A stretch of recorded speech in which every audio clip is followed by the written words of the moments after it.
Give me 10 minutes and never ever you would blame yourself again that you gained the weight back after you lost it. In this short video, I will explain you the biology and the science behind the weight loss process. For those who's new on this channel, I'm Sophia. I've been a nutritionist for the past 12 years, and together with my team of doctors, nutritionists and fitness trainers, we help more than 6,000 clients. And I'm doing this YouTube channel because I want to spread the scientific information about weight loss, to share my experience for free, to inspire people to do just the next right step to be able to finally achieve their goals. So subscribe, press like to this video, and let's dive deep into the topic. I think my biggest goal of today's video is to help you to understand that gaining weight back has nothing to do with willpower, with discipline, with your motivation, or with who you are as a person. So everything I would describe today, I would just paint here on this whiteboard because that will be easier to you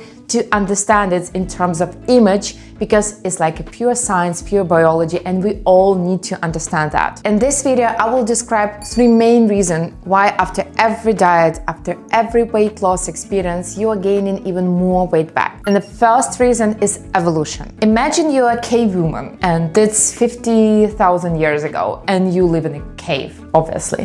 There is no Tesco, no Uber Eats, and food, it just comes and goes. So one week you have plenty of food, and the next week you have absolutely nothing. And your body, my body, your body, every single body need to develop some special mechanism how we will survive through this time when we have no access to food or we don't have enough food to be able to support our initial functions. So what does your body do? It gets smart. It develops a brilliant survival system. When food is low, it slows everything down, burns less energy, makes you obsessed with finding food, and the moment food comes back, it stores as much as possible as fat, just in case. Now, fast forward to 2026. We have plenty of food. There's like food everywhere. We can have food anytime we want throughout the day. And when you go on 1,200 calories and you create the huge calorie deficit, your body, your brain goes into alarm mode. So, sorry, I'm not such a big painter, but I just need to express it somehow. So we are going into survival mode. It doesn't know you're trying to look good for your wedding or your beach vacation. It thinks you die because you don't have enough calories, and your body start this survival mode and start to develop this survival mechanism. How this mechanism works? So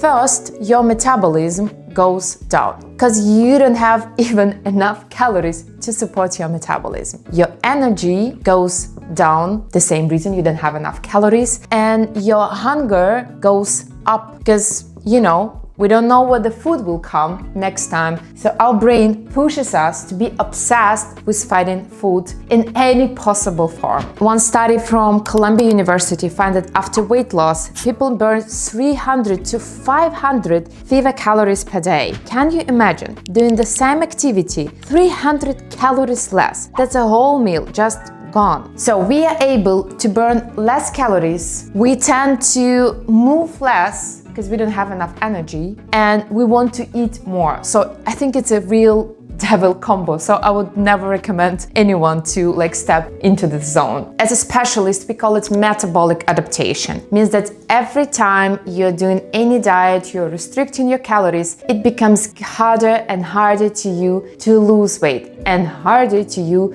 to sustain this weight after weight loss. So first diet, you lose 10 kilos. Second one, maybe 7. Third one, maybe 5. But every time you're gaining more and more weight back. And if you are listening to this and thinking like, wow, that's literally my life, I made a free quiz that will help you to understand which stage of metabolism you have right now. You can find this link in the description for this video. It's just 2 minutes, it's for free. It will give you this initial understanding what's going on with your metabolism in this particular moment. Let's discuss second reason. This is crazy important. It will help you to understand the science of weight loss. Let's imagine you start with 70 kilos in the beginning of your weight loss. You had some part of, I don't know, fat, and the rest were your muscles. So like your body is a nice mixture of muscle and fat. This is muscle and this is fat. We will mark it like this. When you lose weight, you lose some fat, but you also lose muscle. So it's never possible if you're not eating enough protein, if you're not doing resistance training, you cannot just lose fat.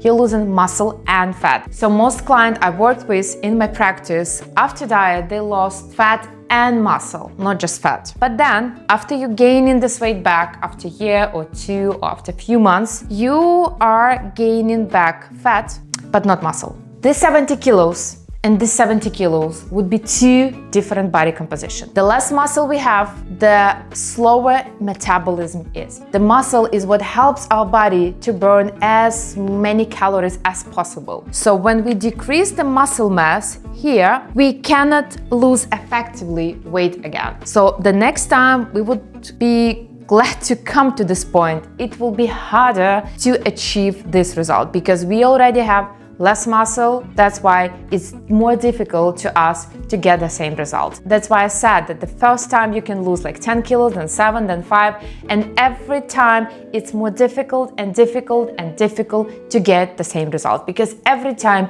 you're decreasing fat and muscle, but you're gaining back just fat and your metabolism drops because of muscle. And the third reason is probably the most fascinating. We call it set point. I don't know if you ever heard of this term, but I will explain you what does it mean. You know how your heating at home works. So let's pretend that you set it up at 20 degrees, but somehow it drops till 16. When temperature drops, the boiler kicks in and brings it back up to this 20 degrees. Your body does the same thing with your weight. It has a range of weight it considers as safe, maybe 60, 80 or 74 kilos, whatever your body has settled at. When you do extreme diets, you push way below that range and your body goes, oh no, we don't do that. Let me fix this. More hunger, more cravings, less energy and more fat store. It pulls your weight back just like a rubber band. And every time you go yo-yo, every time you lose weight and gain this weight back, your setup point could actually move up.